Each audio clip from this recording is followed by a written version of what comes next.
Hello दोस्तों, आप सभी को अपने यूट्यूब चैनल इन्फॉर्मेशन पर एक बार फिर से स्वागत है। जैसा कि आप लोग जानते हैं कि मेरा नाम अजीत पटेल है और आपके लिए इम्पोर्टेंट वीडियो न्यूज़ से रिलेटेड एंड बैकग्राउंड डाटा के साथ आपके लिए लाते हैं, जो कि विभिन्न प्रकार के एग्ज़ाम में आप इस डाटा को यूज कर सकते हैं। लार्ज लेवल ऑफ इस इम्पोर्टेंट डाटा को आप विभिन्न प्रकार के पीसीएस एग्ज़ाम में यूपीएससी में यूज कर सकते हैं, जैसे कि UPSC, state PSC, SSC, banking, GD, Indian railway, सभी प्रकार के एग्ज़ाम में इसका डाटा आपके लिए इम्पोर्टेंट रहेगा। आप एग्ज़ाम में इसका यूज कर पाएंगे। आप सभी के लिए हमारे चैनल से जुड़ने के लिए धन्यवाद। चलिए आगे बढ़ते हैं। आज हम लोग कौन सा टॉपिक के बारे में देखेंगे, आप देखिए और अच्छा लगे तो वीडियो को लाइक ज़रूर कीजिएगा। ब्लू रेवोल्यूशन के बारे में आज हम लोग जानेंगे कि ब्लू रेवोल्यूशन क्या कहते हैं, इसे क्या कहते हैं। नीला क्रांति, हरा क्रांति, मोस्ट रूप से फिशरीज़ के बारे में बात करता है। ब्लू रेवोल्यूशन फिश के बारे में,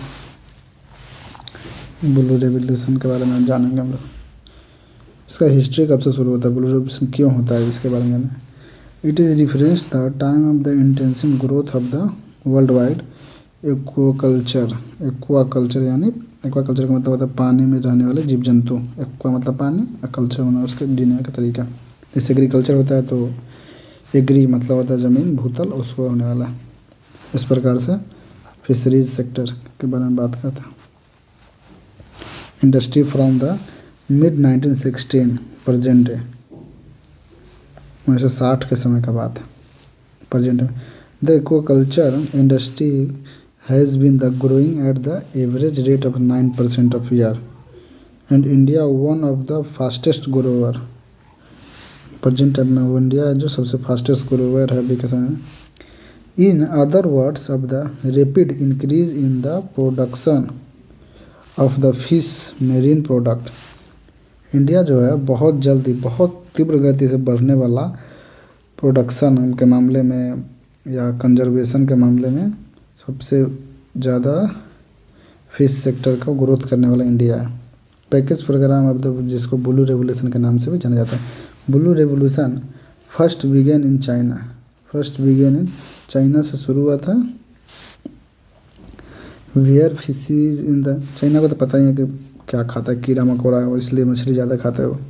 अभी भी जो जापान वाला जो मामला हो रहा था, जापान फुकुशिमा पर अथी करने वाला था, पानी छोड़ने वाला था, वो उसका केमिकल भरा तो मना कर रहा था, मछली उछली ने बंद कर दिया क्योंकि मछली उछली बहुत खाया था जापान चाइना में।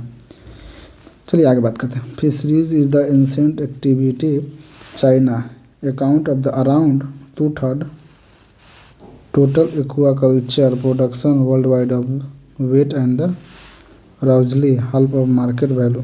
चाइना जो है बहुत मात्रा में अपना ब्लू रेवोल्यूशन के कारण फिशरीज सेक्टर को बहुत ज़्यादा ग्रो कर लिया, जिस कारण से इंडिया में बहुत ज़्यादा इफेक्ट पड़ने लगा। तो इंडिया में भी इसका धीरे धीरे प्रचलन होने लगा कि यहाँ पे भी इसका ऐसा रेवोल्यूशन करके एक विशेष प्रकार का एक बड़े पैमाने पर फिशरीज सेक्टर को बढ़ाया जाए और उसको डेवलप करके अपने लोगों तक पहुँचाया जाए। फिशरीज एंड एक्वाकल्चर सेम है, फिशरीज एंड एक्वाकल्चर दोनों ही है। पर जैसे पानी में उगाया जाए उसे एक्वाकल्चर कहते हैं, फिशरीज तो आप समझ रहे हैं। वर्ल्ड वाइड एक्वाकल्चर, विश्व लेवल पर जब एक्वाकल्चर का ग्रोथ हो रहा था, production has been reached 500 million tons, 50 million tons from 2 million tons in 1950। 1950 में 2 मिलियन टन से एक 50 मिलियन टन का ग्रोथ हुआ, इतना चला गया। Asian countries contributive over 19% of the aquaculture world wide. Asia का जो कंट्री है वो 19%, 90% कंट्रीब्यूट करता है पूरा एक्वाकल्चर मतलब मान लो वही फिशरीज सेक्टर में, जिसमें China it self contributive more than 70%। China जिसमें अपने आप को 70% कंट्रीब्यूट करता है। Aquaculture provides employment and people.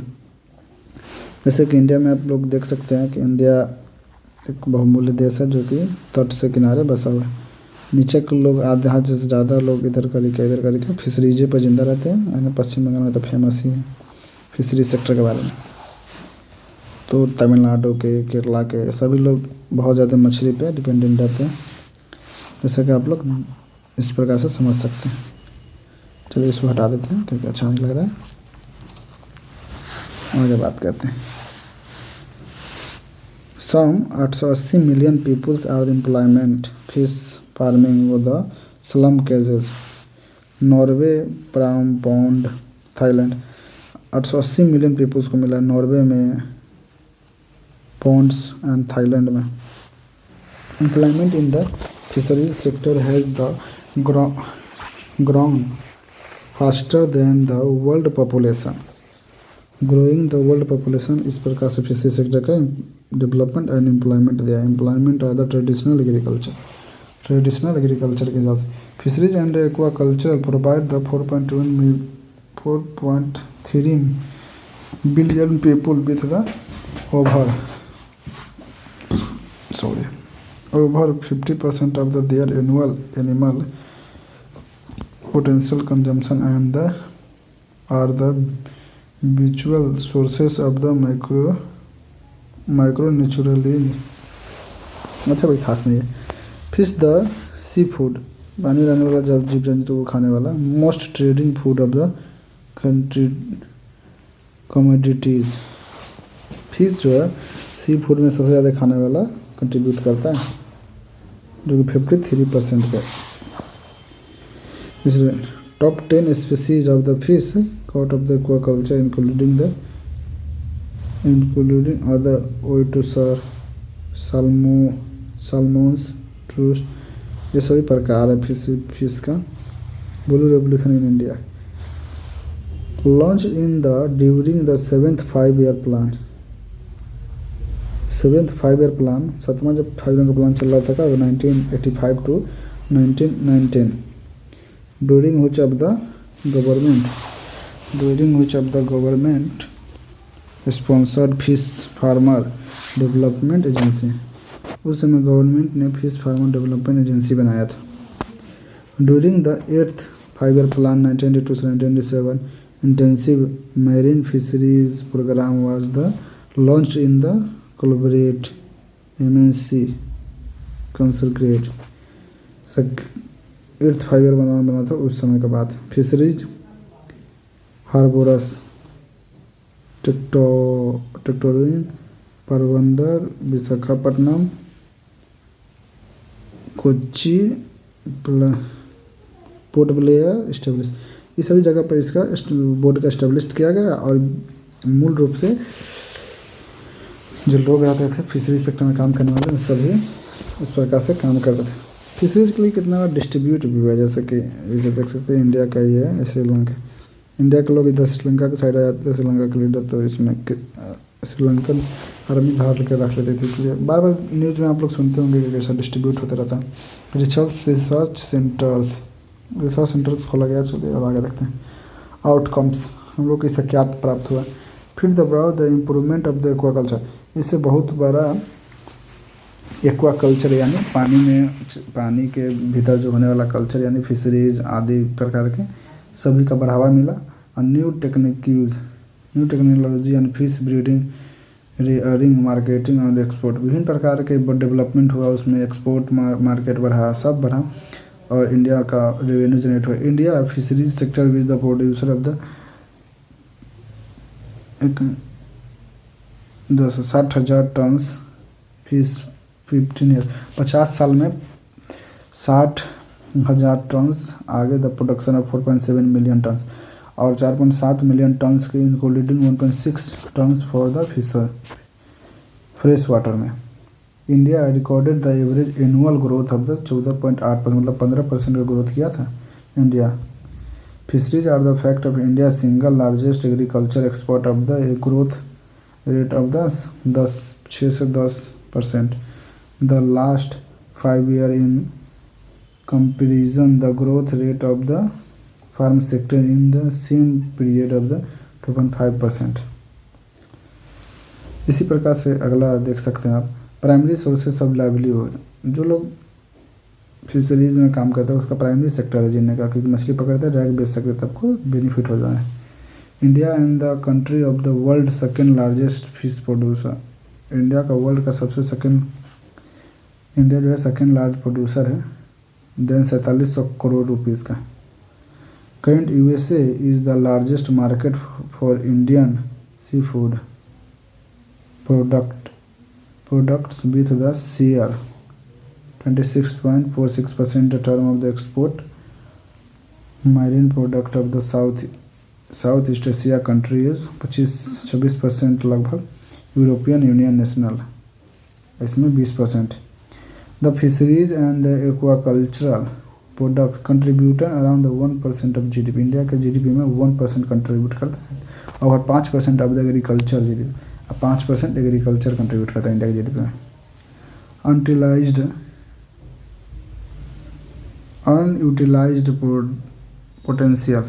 potential concerned that the India able to exploit only fraction of the aquaculture potential available to it। Aquaculture जो विभिन्न प्रकार से बढ़ रहा है और बहुत ज़्यादा ही ग्रोथ में इसका देखा जाता है और बहुत ज़्यादा कंज्यूम भी किया जाता है। इंडिया में पॉपुलेशन भी तो है 142 करोड़ आज के समय में। India use about 40% of the available pond, tank and the other water bodies, freshwater aquaculture 50% of the potential breaking water of the resources। Recent step take by the government अभी के समय में कौन कौन सा स्टेप लिया इसके बारे में बताएगा। ब्लू रेवोल्यूशन 2.0 चलाएगा ना, नील क्रांति mission. The focus of blue revolution 2.0 development and the management of the fisheries. इसका जो बढ़ावा के लिए विभिन्न प्रकार के बॉडी को बनाया गया, इस्टेब्लिश किया गया है। Inland the fisheries, aquaculture, marine fisheries including the deep sea, mariculture activity, national fisheries development board आदि। ये देख सकते हैं नेशनल फिशरीज डेवलपमेंट बोर्ड का भी गठन किया गया, एस्टेब्लिश इन 2006 में बनाया गया इस बॉडी का। एज द ऑटोनोमस ऑर्गेनाइज्ड बहुत इंपॉर्टेंट है क्योंकि यूपीएससी में इसका डाटा का बहुत ज़्यादा यूज होता है। उनका administrative control of the department fisheries, ministry of agriculture and farmer welfare to enhance the fish production and the productivity country and the coordinate fishery development and the integrated and the holistic manner. ये जो है ये body ये ministry of agriculture के अंतर्गत काम करता है और इसका विभिन्न प्रकार के बढ़ाने के लिए विभिन्न स्टेप लिए जाते हैं, इसी को हम बता रहे गए। Board work under the ministry of fisheries, animal husbandry and dairy. यह जो बोर्ड ऑफ फिशरीज के अंतर्गत आता है, it is aim the achieve economic prosperity of the fisher and the fish farmer. Same will be the development fisheries suitable of the manner keeping view of the. इसका जो है बढ़ाने के लिए बहुत सारा किसान अपना अपना स्टेप लेते हैं, तब इन प्रकार का सरकार भी अपने स्टेप में मूलधन उपयोग तथा मूल रूप से अपना स्टेप्स लेकर किसानों को भला करने के लिए बढ़ावा के लिए बनाते हैं। प्रोग्राम है द सर्टेन ऑब्जेक्टिव। इसका ऑब्जेक्टिव क्या हो सकता है? Fully topping of the total fish potential of the country both the inland and marine sector of the triple production of the 2020 में ट्रिपल प्रोडक्शन हुआ है, ट्रिपल प्रोडक्शन 3 गुना वृद्धि हुई थी। इसका ऑब्जेक्टिव है क्या क्या फ़ायदा हुआ है। ये फ़ायदा आप अगर पीसी का मेंस लिखेगा पीसीएस का उसमें लिखना पड़ता है ये तीनों, थोड़ा सा देख लीजिए बस उसको ही थोड़ा सा लिखिए कोड वर्ड में, उतना ज़्यादा लिखेगा तो आदमी को कितना याद रहेगा यार। Transforming of the fisheries sector, transforming of system modern time में तो ट्रांसफर तो होगा करेगा। Doubling of the income fisheries of the fish, पैसा बहुत ज़्यादा मात्रा में मतलब एक्सपोर्ट करने से आता है। Ensuring inclusive particular fisheries of the fish farmer of the income enhance, किसानों को जो किसान का नहीं मतलब फिशरीज में काम करने वाले लोगों का भी पैसा भी बढ़ता है। Triple export of the 2020, triple export में बढ़ा। प्रधानमंत्री मत्स्य संपदा योजना, मत्स्य संपदा योजना या फिशरीज में आता है। The scheme of the to turn India into the hotspot for the fish and the aquatic production, hotspot के रूप में scheme of the government internal bring the fisherman under the ambit farmer welfare programme चलाया गया। Fishery fisherman के लिए special चलाया गया है। Scheme of the department of the fisher of the established and the fisher address the critical gap of the value chain. Value chain इसका बढ़ाया गया है। फाइनेंशियल एलोकेशन कितना द गवर्नमेंट ने कितना सपोर्ट किया गया इसके बारे में।